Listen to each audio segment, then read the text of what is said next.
नमस्ते। बोर्ड परीक्षा का समय आ गया है और तैयारी भी जोरों पर होगी। आज हम उन सीक्रेट्स के बारे में बात करेंगे जो सिर्फ अच्छे नंबर ही नहीं दिलाएंगे बल्कि एग्जाम हॉल में कॉन्फिडेंस भी बढ़ाएंगे। क्योंकि ये सिर्फ नॉलेज का खेल नहीं है, ये स्ट्रैटेजी का भी खेल है। अक्सर ऐसा होता है ना कि रात दिन की मेहनत की, हर सवाल का जवाब भी पता था, लेकिन जब रिजल्ट आया तो निराशा हाथ लगे। अगर ये कहानी थोड़ी जानी पहचानी सी लग रही है तो समझिए आज इसका क्लाइमेक्स बदलने का दिन है। तो फिर असली राज क्या है? देखिए, बात सिर्फ ये नहीं है कि क्या लिखना है, बल्कि ये भी है कि कैसे लिखना है। एक एवरेज आंसर और एक टॉप स्कोरिंग आंसर के बीच का जो फर्क है ना, वो प्रेजेंटेशन की कला में ही छिपा होता है। और आज हम इसी कला को मास्टर करने वाले हैं। तो चलिए शुरू करते हैं। एग्जाम हॉल में सबसे पहले मिलते हैं वो कीमती 15 मिनट। ये सिर्फ पेपर पढ़ने का टाइम नहीं है, ये तो पूरे 3 घंटे की जंग की रणनीति बनाने का टाइम है। इन 15 मिनटों का इस्तेमाल एक जासूस की तरह करना है। सबसे पहले पेपर को फटाफट स्कैन कर लीजिए। फिर मन ही मन सवालों को 3 कैटेगरी में बांट लें। पहली, जो बिल्कुल आसान है। दूसरी, जिनमें थोड़ा सोचना पड़ेगा। और तीसरी, जो असली चैलेंज वाले सवाल हैं। इससे ना दिमाग में एक रोड मैप बन जाता है कि अपनी एनर्जी कहाँ लगानी है। अच्छा, तो अब जब प्लान तैयार है तो अटैक का टाइम है। लेकिन शुरू कहाँ से करें? ये फैसला बहुत जरूरी है, क्योंकि इसी से कॉन्फिडेंस और फाइनल स्कोर दोनों तय होते हैं। देखिए, कोई हार्ड एंड फास्ट रूल नहीं है। उस सेक्शन से शुरुआत करनी चाहिए जो सबसे अच्छे से आता हो। इससे कमाल का मोमेंटम और कॉन्फिडेंस बनता है। और हाँ, अगर किसी सवाल पर अटक जाएं तो ईगो पर नहीं लेना है। बस उसके लिए जगह छोड़कर आगे बढ़ जाइए। लेकिन याद रहे, छोड़कर कुछ भी नहीं आना है। कुछ ना कुछ रेलेवेंट जरूर लिखना है। और अब आते हैं सबसे जरूरी हिस्से पर, जवाब लिखने की कला। ये वो जगह है जहां असली जादू होता है।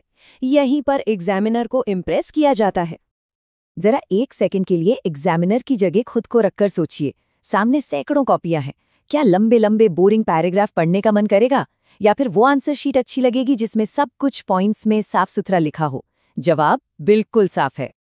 ये कुछ प्रो टिप्स हैं। जरूरी कीवर्ड्स को अंडरलाइन ऐसे कीजिए जैसे वो कोई खजाना हो। हर जवाब के बाद एक लाइन छोड़िए ताकि आंसर शीट खुली खुली और साफ लगे। और हैंडराइटिंग बहुत सुंदर ना भी हो तो भी चलेगी, बस पढ़ने में आनी चाहिए। अब बात करते हैं न्यूमेरिकल्स की। ये एक अलग ही गेम है। यहाँ पर स्ट्रक्चर ही सब कुछ है। एक साफ और लॉजिकल तरीका न सिर्फ सही जवाब तक पहुंचाता है, बल्कि पूरे नंबर भी पक्के करता है। इसे एक रेसिपी की तरह समझिए। सबसे पहले सामग्री यानी गिवन वैल्यूज को लिस्ट कीजिए। फिर अपनी रेसिपी यानी फॉर्मूला लिखिए और उसे एक बॉक्स में डाल दीजिए। इसके बाद पकाने की प्रक्रिया यानी कैलकुलेशन को स्टेप बाय स्टेप दिखाइए।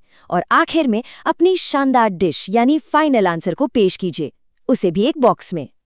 क्या किसी को मुफ्त के नंबर चाहिए? तो एक साफ सुथरा डायग्राम बनाइए।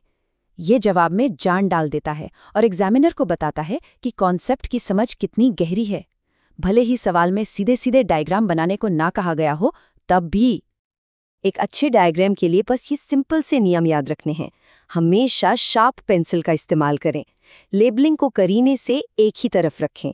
और हाँ, अपने डायग्राम को एक अच्छा सा टाइटल जरूर दें, वो इसका हकदार है। देखिए, नॉलेज और प्रेजेंटेशन बहुत जरूरी हैं, लेकिन अगर टाइम मैनेज नहीं हुआ तो सब बेकार है। परीक्षा एक दौड़ है और इसमें घड़ी को हराना ही पड़ता है। ये एक सैंपल टाइम टेबल है। हर सवाल के लिए एक टाइम लिमिट सेट करनी चाहिए और उस पर टिके रहना चाहिए। और हमेशा लक्ष्य ये होना चाहिए कि पेपर 15-20 मिनट पहले खत्म हो जाए, ताकि आखिरी नज़र डालने का वक्त मिल सके। और ये है गोल्डन रूल। अगर कोई सवाल परेशान कर रहा है तो उसे खुद पर हावी मत होने दीजिए। उसे छोड़कर आगे बढ़िए। बाद में वापस आकर उसे भी सॉल्व किया जा सकता है। अब आता है फाइनल लैप, जो अक्सर सबसे ज्यादा इग्नोर किया जाता है, लेकिन ये बहुत जरूरी है। रिवीजन सिर्फ गलतियां पकड़ने के लिए नहीं है, ये अपनी मेहनत को फाइनल टच देने के लिए है। अपने आखिरी 15 मिनटों का समझदारी से इस्तेमाल करना है। ये चेकलिस्ट देखिए। जो सवाल छोड़े थे उन पर एक नज़र डालिए। कैलकुलेशंस फिर से चेक कीजिए और पक्का कर लीजिए कि सारे क्वेश्चन नंबर सही डाले हैं या नहीं। ये छोटी छोटी बातें बहुत बड़ा फर्क ला सकती हैं। तो बस ये याद रखिए, आपकी आंसर शीट एग्जामिनर से आपकी बातचीत है। इसे साफ, कॉन्फिडेंट और यादगार बनाइए। जाइए और परीक्षाओं में अपना बेस्ट दीजिए।